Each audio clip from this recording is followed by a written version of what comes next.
ሻሎም ቅዱሳን እንዴት ናችሁ? የጌታ ሰላምና ጸጋ ይብዛላችሁ። ወንድማችሁ ኤፍሬም ነኝ። ዛሬ በዚህ ባጭር ቪዲዮ ወደ እናንተ የመጣሁት ብዙዎቻችሁ በጠየቃችሁኝ መሰረት በዮሐንስ ራዕይ ምዕራፍ 12 ላይ ሴት ተብላ የተገለጠችው ማነች የሚለውን ለማብራራት ይሆናል።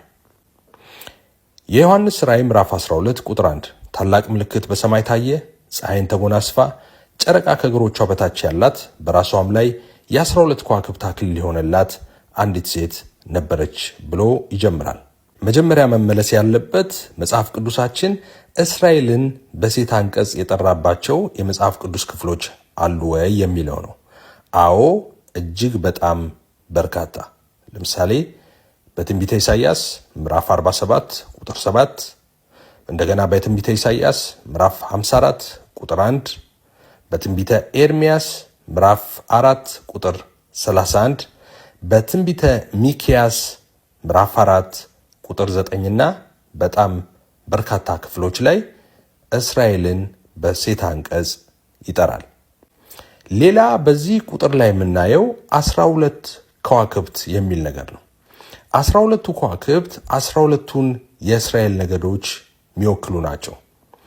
በዮሐንስ ራዕይ ምዕራፍ 7 ቁጥር 5 ላይ 12ቱ የእስራኤል ነገዶችን በዝርዝር ታገኛላችሁ። ከይሁዳ ይጀምርና በቢንያም ይጨርሳል። ስለዚህ እዛ ክፍል ላይ ሄዳችሁ 12ቱን የእስራኤል ነገዶችን ማየት ትችላላችሁ። ሌላ ሁለተኛው ደግሞ ፀሐይ፣ ጨረቃ፣ እንደገና 12 ከዋክብት ብሎ በዚህ ክፍል ላይ የገለጠውን የዘፍጥረት መጽሐፍ ላይ እንደምታስታውሱት ዮሴፍ ህልም አልሞ ለቤተሰቦቹ ህልም ሲነግራቸው እንደዚህ ነበር ያላቸው፣ እነሆ ደግሞ ሌላ ህልም አለምኩ፣ እነሆ ፀሐይና ጨረቃ 11 ከዋክብትም ሲሰግዱልኝ አየው ይላቸዋል።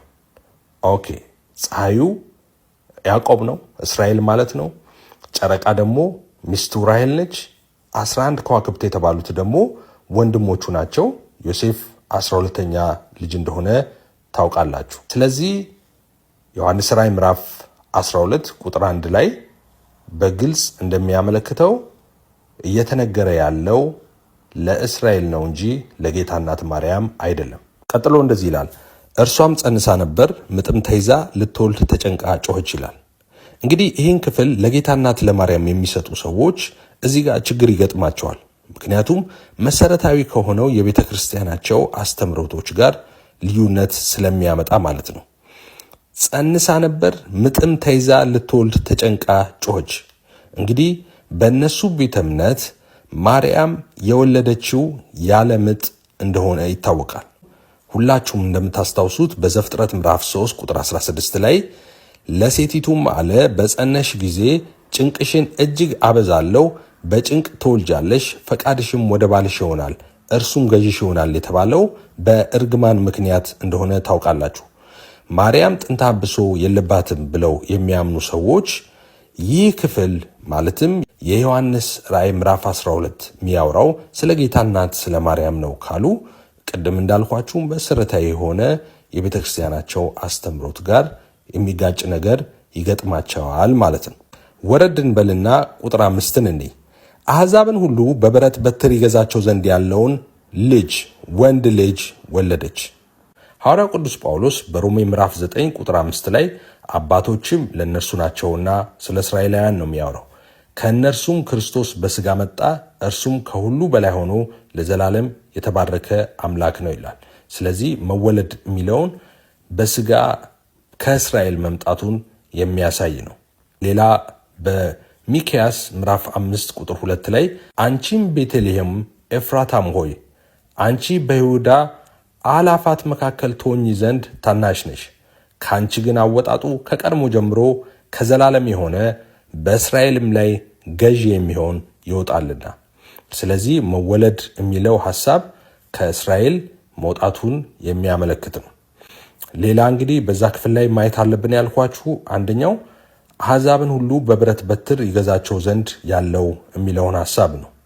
በዮሐንስ ራዕይ ምዕራፍ 19 ቁጥር 13 ላይ እንዲህ ይላል፣ በደም የተረጨ ልብስ ተጎናጽፏል፣ ስሙም የእግዚአብሔር ቃል ተብሏል።